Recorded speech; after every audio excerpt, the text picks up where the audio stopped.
Hello there, welcome to the Tea with Jamie podcast. It is Wednesday, June 24th. Tomorrow is press day in Austria. Then Friday, of course, we get on-track action, and then who knows what's going to happen this weekend. We're obviously going to talk about Austria a little bit, some other news stories. We're going to do a classic news review ep today. So let's kick things off. Where's Max going to end up next year? That is an ever-present talking point, right? There's articles everywhere about this kind of stuff. We've speculated on it. We've speculated on this clause in his contract that says if he's not, what was it, P2, I think, by the summer, he can get out of his current contract without any penalisation.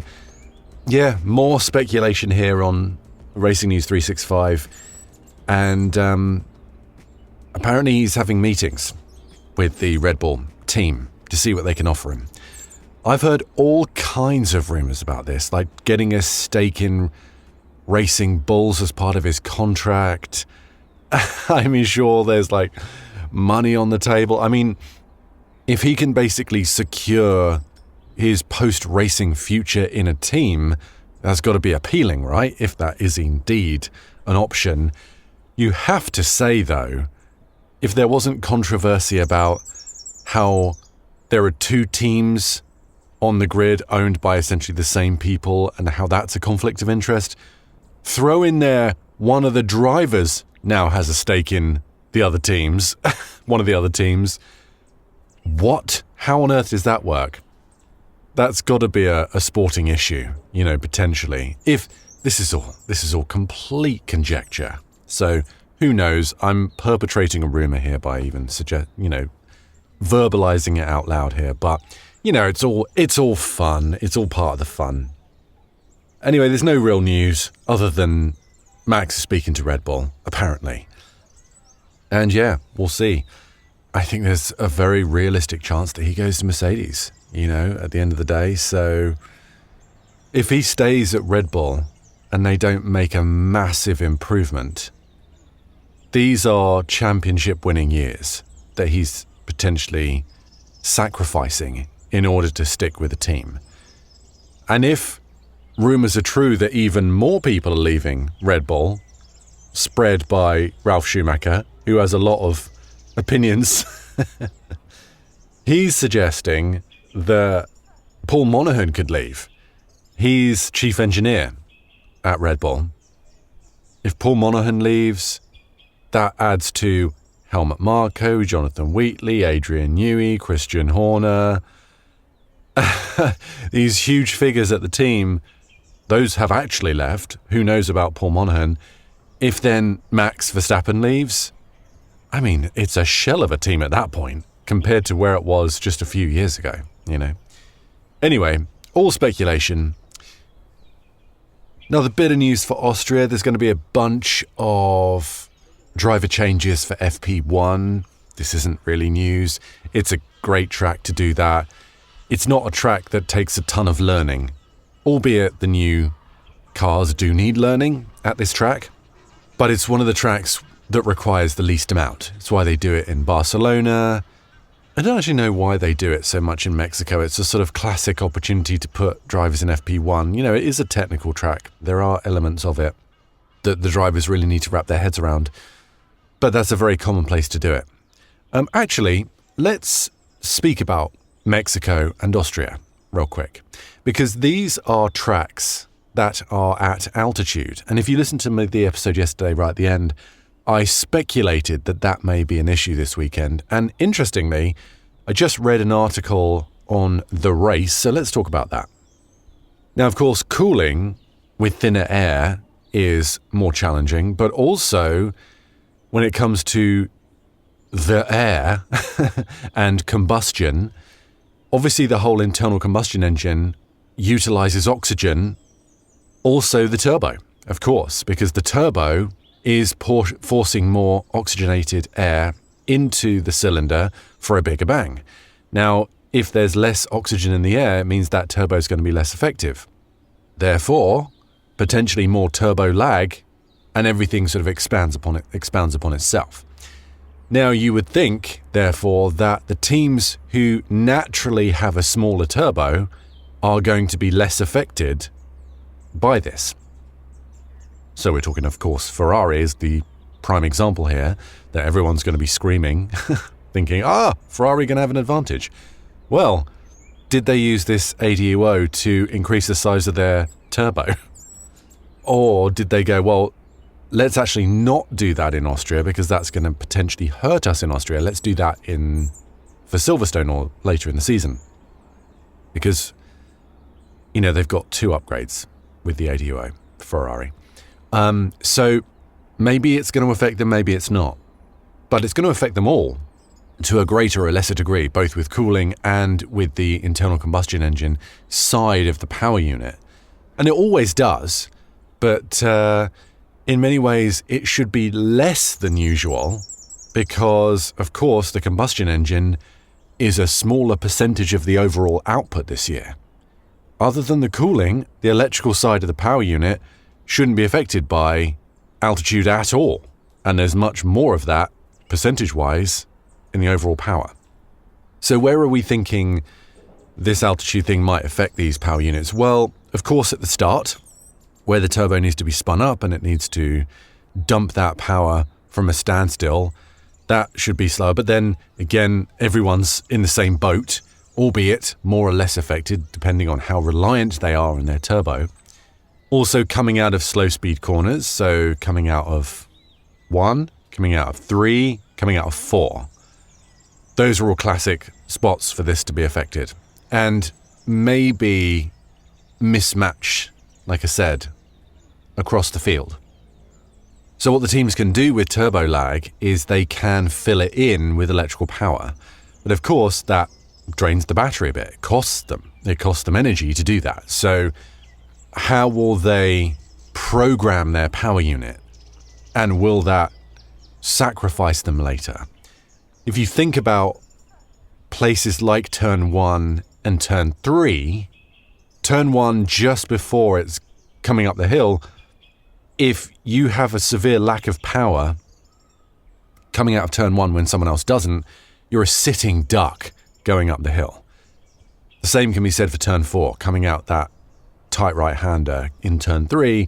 That's a classic overtaking spot going into turn 4, right? So they're not necessarily, no team is going to want to be lacking in that department in those places. So I think they're going to build that into, they're obviously a big part of free practice is going to be determining how they're going to deal with that turbo lag and where it makes sense to fill it in or not with electrical power. Because there's not a lot you can do in terms of overtaking at the end of Sector 2 and Sector 3, really. It's just a sort of parade through that section. And occasionally I feel like we've seen some overtakes in the past, but only when there was such a performance differential between the two cars.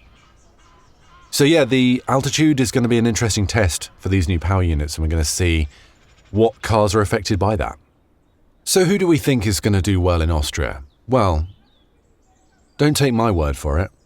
Let's hear from Andrea Stella. This is an article on Planet F1, and the article is called McLaren Boss Delivers Best Car Appraisal Ahead of the Austrian Grand Prix, and it's by Matt Koch, this article.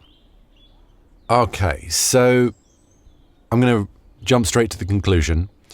Stella believes it's the Mercedes.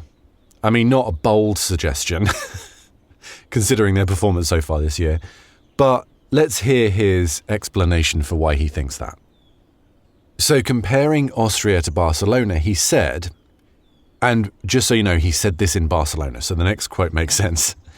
The stability in the braking and turning is so essential here in Barcelona. There's more like straight line braking, and then you go in some corners into low speed.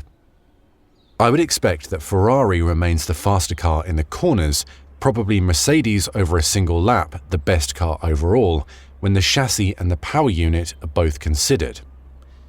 So, as we all know, the Ferrari is fast in the slow corners. But he's saying the cars aren't really braking through the corners in Austria. They're braking prior to the corner and then taking the corner. So they're already at minimum speed before they take the corner, which should minimize the advantage that Ferrari have. So Ferrari's advantage in Barcelona was that they could take the corners at a slightly higher speed, and because of the radius, because of the camber, all that kind of stuff, whatever the track surface even, whatever the quality of the track in Barcelona meant that you didn't have to do all the braking, get the car slow down before you even take the corner, and that therefore advantaged the Ferrari. So he thinks that their advantage is less in Austria, and that the overall advantage that Mercedes has in just overall pace and speed is therefore going to swing back in Mercedes' favour. Sure, I mean, they know more than I do, right? The difference that I think comes into play here is that Mercedes might not have that advantage quite to the same degree that they have enjoyed up to this point. They have now, as quoted by Mercedes themselves, they haven't got on top of this battery issue. So they're going to have to turn down their power unit. That's what they said they're going to do. So, if they do it, who knows? But they at least said publicly that to give them more reliability, the safest thing to do is to turn down the electrical side of their power unit. And the electrical side of the power unit is really where they have this huge advantage. Now also, that would be massively advantageous where there's an oxygen-starved track, given it's at a little bit of altitude.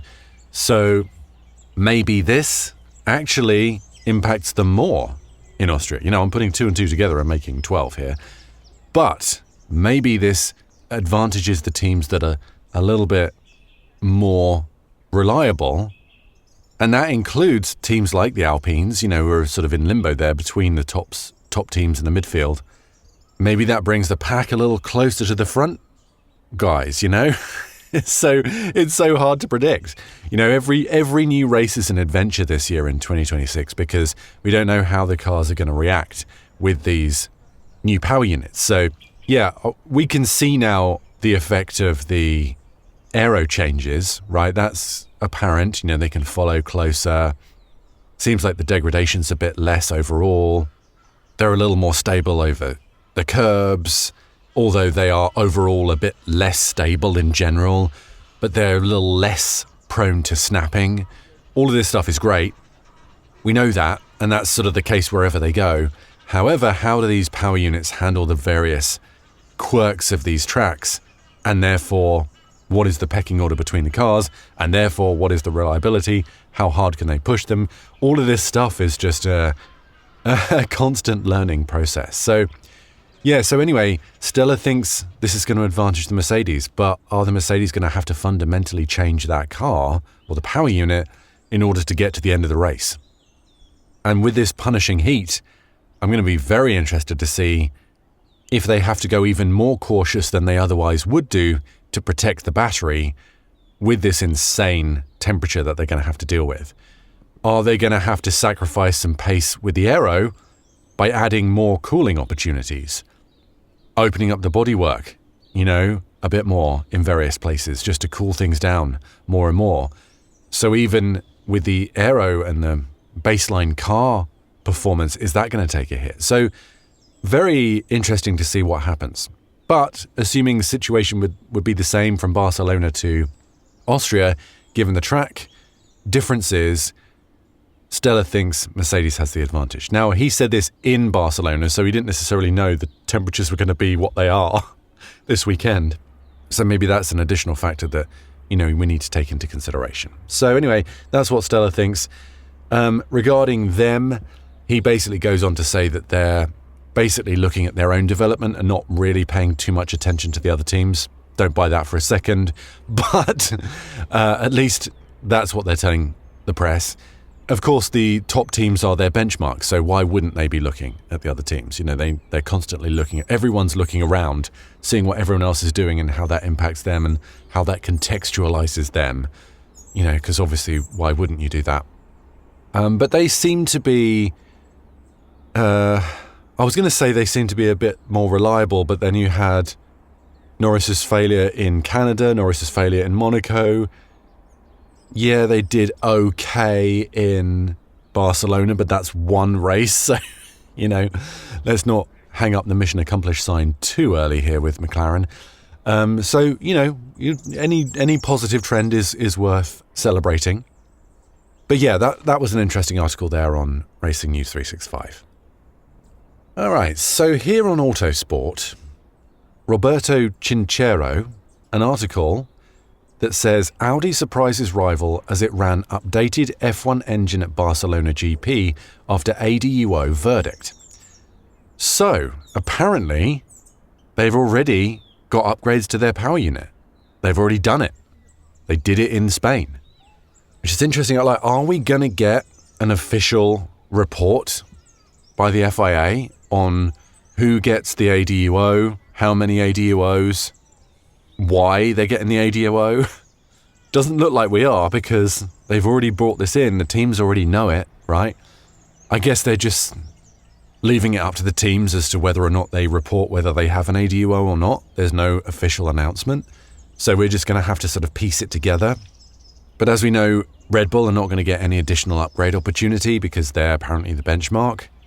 Everybody else is, to a greater or lesser degree, from one with Mercedes power units all the way to God knows how many for Honda. But yeah, I just thought that was interesting that Audi have already done it. So they clearly knew what they had to do to improve things, right? They just weren't allowed to do it. So the moment they got their first opportunity, bam, they were in. They made some changes. Now in Barcelona, we couldn't really tell so much. Gabby finished in the classic Audi position of P11. And there was that whole wacky incident with Hulkenberg where that stone kicked up by Liam Lawson's car hit the emergency kill switch and killed the engine. So he was out of the race. So we couldn't really determine. I mean, obviously they have all their data, but we can't really tell whether or not that made a significant improvement to their power unit. I guess we'll find out over the course of the next few races. I don't know how many ADUO tokens they have. Let's have a look. Let's do a little research here. Trying to find something with a suggestion, because obviously we don't know for sure. Well, it's at least got one. I think maybe it's been reported somewhere, but I can't find it. But yeah, we'll see if that does bear fruit over time. But yeah, so they've already brought changes. So that suggests this is possible, and that we'll probably see things happening maybe in the Ferrari pretty soon. It's pretty clear that maybe not this weekend, but in general, Ferrari needs to change their turbo, which they are allowed to do under the ADUO. Remember that although the ADUO tests the internal combustion engine for the pecking order, you can change so many things within the power unit. So, of course, the ICE, you can change the exhaust system, the turbo, the ERS, the MGUK. Basically, the whole of the power unit can be upgraded under this one package. Each time you do an upgrade, you can do it in one fell swoop, and you can upgrade as much or as little as you like within that. Also, how that affects the cost cap is they actually give them an additional allocation of funds in order to do that, depending on how much you receive in terms of this upgrade opportunity. So if you have one upgrade, it's a certain amount. If you have 2, 3, it gets more and more. So you don't eat into your cost cap in order to upgrade the power unit, which is a clever way of doing it. And then finally, let's talk about the upgrades coming in Austria. Cadillac have announced they're going to bring a big raft of upgrades that joins the likes of Red Bull, McLaren, Alpine, Audi, Williams, and Haas, having indicated that their updates are coming there too. And these are pretty big updates. It's a pretty classic track to bring updates. Remember that big McLaren update a few years ago that changed their car entirely? It's a pretty classic track to do that with. Now we're into the European season and all the factories and everything are just right close by wherever they are. They're not having to ship things miles and miles.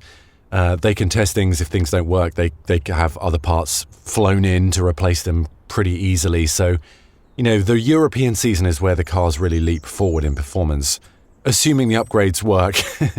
But yeah, so expect to see a lot of technical upgrades and testing in the FP sessions.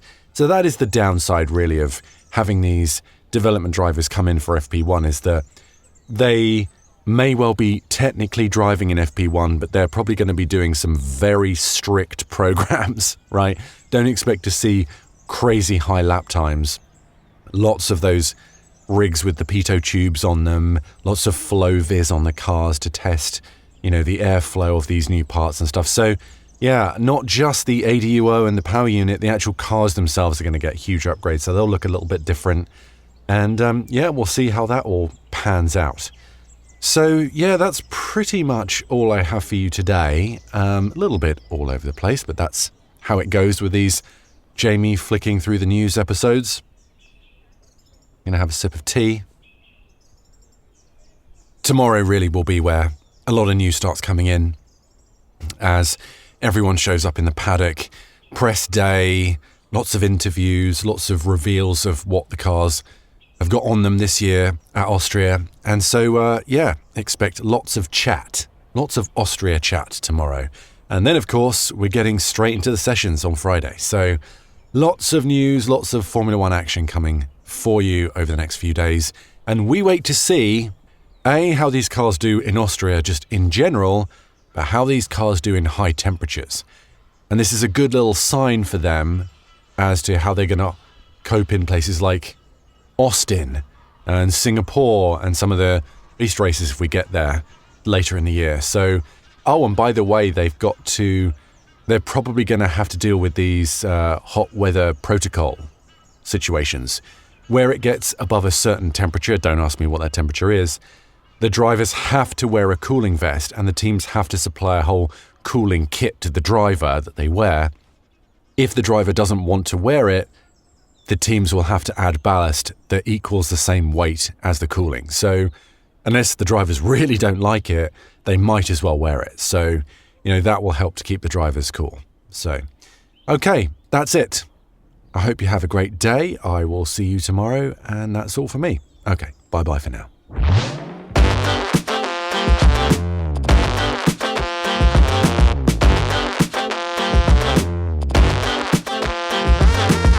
I've been your host, Jamie Muffett. You can find me on social media for more of this rambling nonsense under my name or F1_Jamie.